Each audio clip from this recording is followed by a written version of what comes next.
좋은 아침입니다. 히브리서 11장 11절에서 16절 말씀 보도록 하겠습니다. 11절 믿음으로 사라 자신도 나이가 많아 단산하였으나 잉태할 수 있는 힘을 얻었으니 이는 약속하신 이를 미쁘신 줄로 알미라. 자, 아브라함의 믿음에 대해서 소개하다가 또 아브라함의 아내 사라의 믿음에 대해서도 이제 소개하고 있습니다.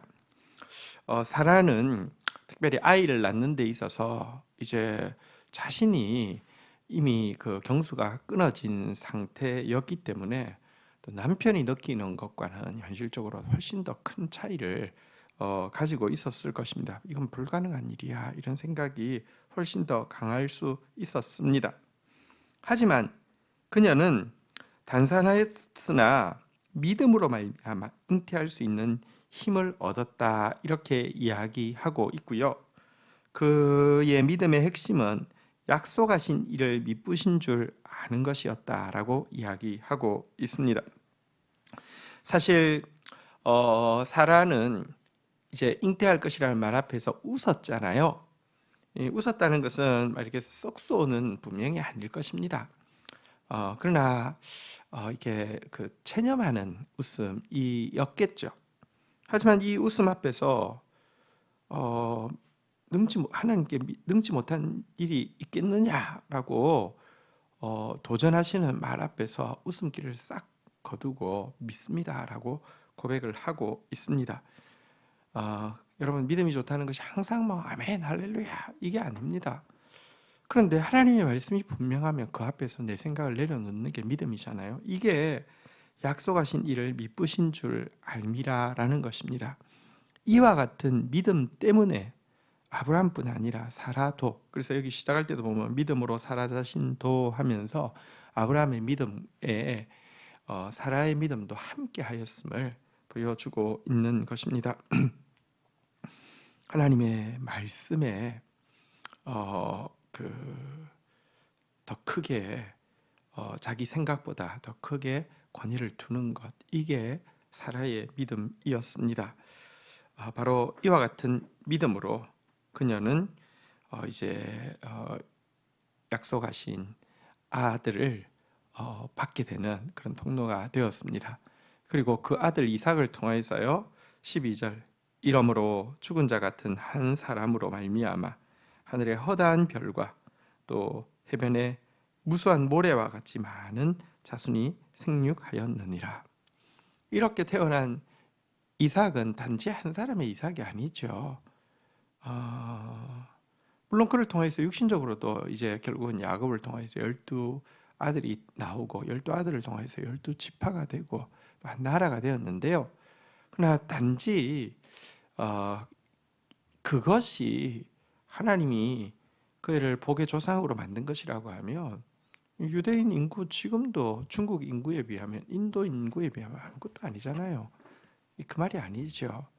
사실은 그에게 주신 약속의 아들은 이삭으로 예표되는 예수 그리스도이고요.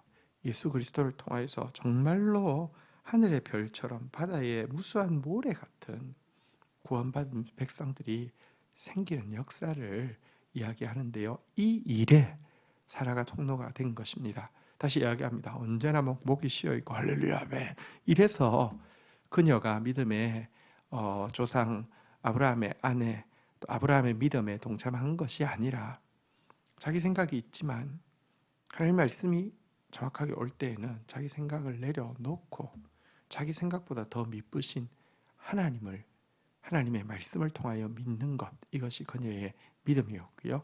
여기에 하나님께서 예수 그리스도를 통해서 정말 그 믿음 이상으로 응답해 주셨다는 것입니다. 여러분, 오늘도 우리 하나님의 말씀을 믿읍시다. 하나님의 말씀 앞에서 아멘할 수 있는 사람 됩시다. 자, 이어지는 13절 보겠습니다. 이 사람들은 다 믿음을 따라 죽었으며 약속을 받지 못하였을 때 그것들을 멀리서 보고 환영하며 또 땅에서는 외국인과 나그네라 증언하였으니 14절 그들이 이같이 말하는 것은 자기들이 본향 찾는 자임을 나타내미라. 자, 어쨌든 이제 믿음의 조상 이야기했는데요. 아브라함, 부부, 또 이삭, 야곱, 현실적으로는 이 약속의 실현을 보지 못했습니다. 물론 이 약속의 실현을 현실적인 것으로 하면 아브라함에게는 이삭이 태어나고 어쨌든 가나안 땅에서 작은 부분이라도 막벨라 동굴이라도 얻은 것 이렇게 실현되었다라고도 이야기할 수 있지만, 그들이 궁극적으로 이것이 응답이다라고 생각하지 않고 본질을 기다리고 있었기 때문에 그들은 현실적으로는 약속을 본 것이 아닙니다. 그렇지만 그 임종의 순간이 가까울 그때에도요, 그들의 믿음은 수그러들지 않았고요, 도리어 그들이 바라보고 있는 이 소망을 더 뚜렷이 보고 환영하였다라고 표현하고 있습니다. 여기 환영하였다라는 것은 반가움으로 환호성을 지르고 그 대상을 품에 끌어안는 것을 환영한다라고 이야기하고 있는데요, 그들은 임종의 순간에도 그들이 바랐던 구주 예수, 그들이 바랐던 영원한 하늘의 도성을 보면서요, 환호성을 지르고 가슴에 끌어안고 그런 모습으로 살다가 죽었다라고 이야기하고 있습니다. 이런 모습은 그들에게 있어서 이 땅은 잠시 지나가는 여정이요, 그들은 이 땅에서 외국인과 나그네이며 그들은 진정한 본향을 찾고 있는 사람임을 나타내는 것이다 라고 성경은 주석하고 있습니다. 여러분, 우리는 지금 잠시 나그네로서 이 땅을 지나가고 있습니다. 우리에게는 본향이 있습니다. 아브라함과 이삭과 야곱과 믿음의 조상들의 믿음은 잠시 지나가는 이 땅의 모든 것처럼 생각하고 이 땅에서 다 받으려고 하고 이 땅에서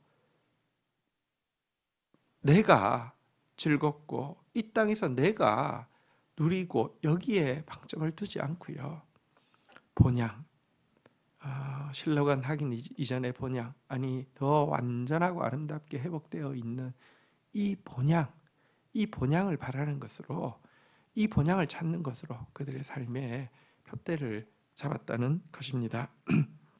15절, 그들이 나온 바 본향을 생각하였더라면 돌아갈 기회가 있었으려니와 16절, 그들이 이제는 더 나은 본향을 사모하니 곧 하늘에 있는 것이라. 이러므로 하나님이 그들의 하나님이라 일컬음을 받으심을 부끄러워하지 아니하시고 그들을 위하여 한 성을 예비하셨느니라. 여러분, 사실 그들이 본향을 찾는다라고 이야기했는데요, 지금 그들이 비록 가나안 땅에 와 있고 이것이 약속의 땅이라는 사실을 믿었지만 여기를 본향이라고 생각하지 않았다는 것입니다.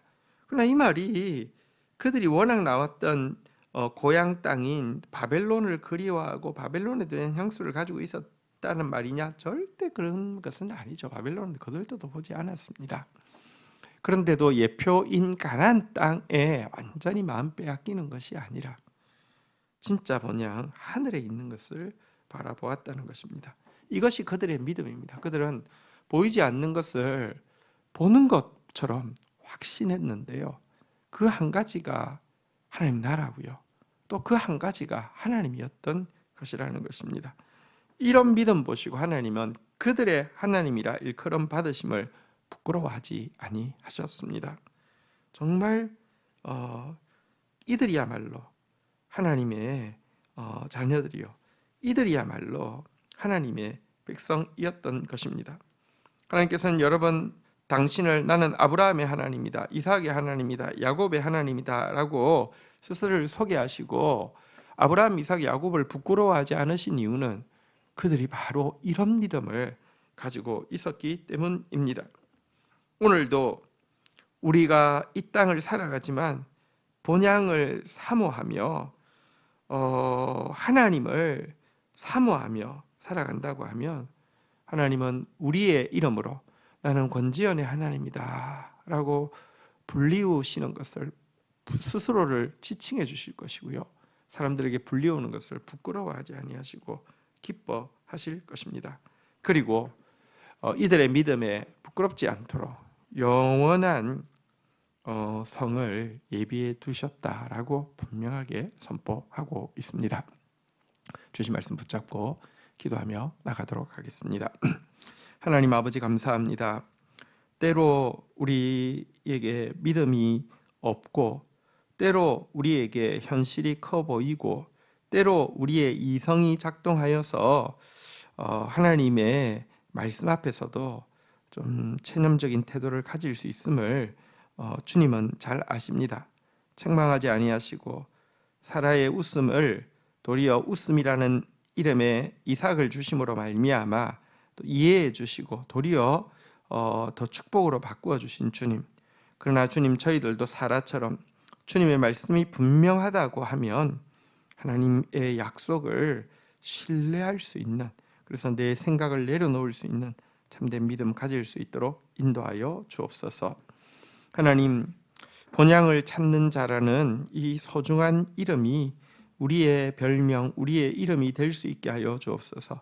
이 땅에 온통 마음 빼앗기고 이 땅에 전부를 걸고 사는 인생 되지 않게 하여 주시며, 하나님, 더 나은 본향, 천국을 사모하는 자 되어지게 하여 주셔서 하나님이 나는 권재현의 하나님이다 라고 당신을 소개하실 수 있는 참 그런 참된 신자 되어질 수 있도록 우리 모두에게 은혜를 더하여 주옵소서. 예수님의 이름으로 기도 올립니다. 아멘.